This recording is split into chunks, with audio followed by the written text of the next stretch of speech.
Welcome to Deep Dive with DEVGRU Networks. I'm your host, Mike Coker. Today we have Jay Killion from HPE, formerly Juniper.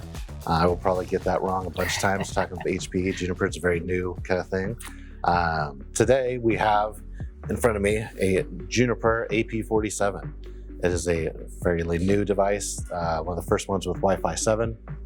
And so tell me, Jay, what is Wi-Fi 7? And what are the differences between that and 6? Why would a customer want that in their deployment? Okay, let's see. I'm going to separate what is real world, like why would a customer actually want this versus hype? Because there's absolutely part of it that's hype. And actually, why don't I start with the hype? So you will see terms like 46 gigabits per second of throughput. That's a really good example of for you to get anywhere even close to that, you would have to be standing directly underneath this AP with an 8x8 MacBook Pro or something like that. And even then, you wouldn't get 46 gigs. So we talk about theoretical speeds a lot, but that's actually not what you would consider real world. What is the actual gains and improvement that you're getting? So. What are the real world things? I'll start with what is probably the biggest, and that is the 6 gigahertz spectrum. Yep.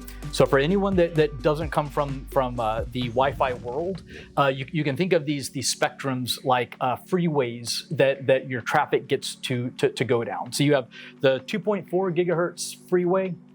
And then you have the 5 gigahertz freeway, and now you have the 6 gigahertz freeway. And if I keep going with that analogy, 2.4 would be like a old country road. Yeah, it's a dirt road. It's a dirt road. It's crowded. It's noisy. There's potholes.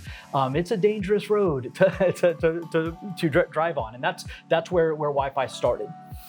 We then went to the FCC opened up the 5 gigahertz spectrum. That added a lot more channels. You now have a bigger road. There's less potholes. It's more modernized.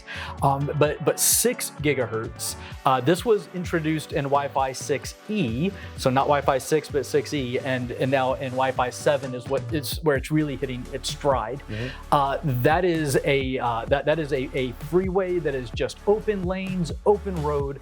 And it provides a level of speed, reliability, and throughput that hasn't historically been available in 2.4 and 5, especially in any sort of an RF environment where you have neighbors and there's other businesses and competing RF. So that's what I would say is probably the first, the biggest thing is that 6 gigahertz spectrum. Like that's the biggest thing in Wi-Fi in the past 7 or 8 years, opening up that spectrum.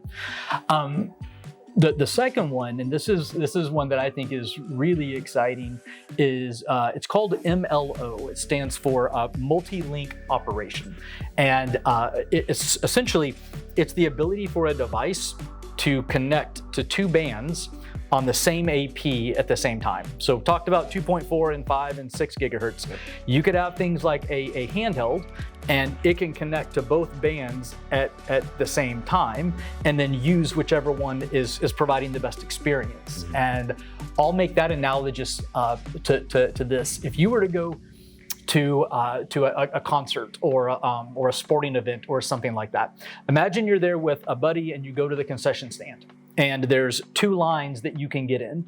I think we've all been in that scenario where you get in the wrong line and you watch this one filter through, and then the register breaks down in your line, and you have a bad experience. So with MLO, it would be like, hey, you and your buddy split up and you join that line and I'll join this line, mm-hmm. and whichever one moves faster, I'm going to use that line.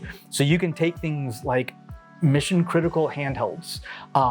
If you're in a store and you're using that for a mobile POS, or in a warehouse and you're using it for inventory, MLO brings at least the potential for a level of reliability that simply hasn't been available before. So those are 2 really big important use cases that are now available with Wi-Fi 7. Awesome, very cool.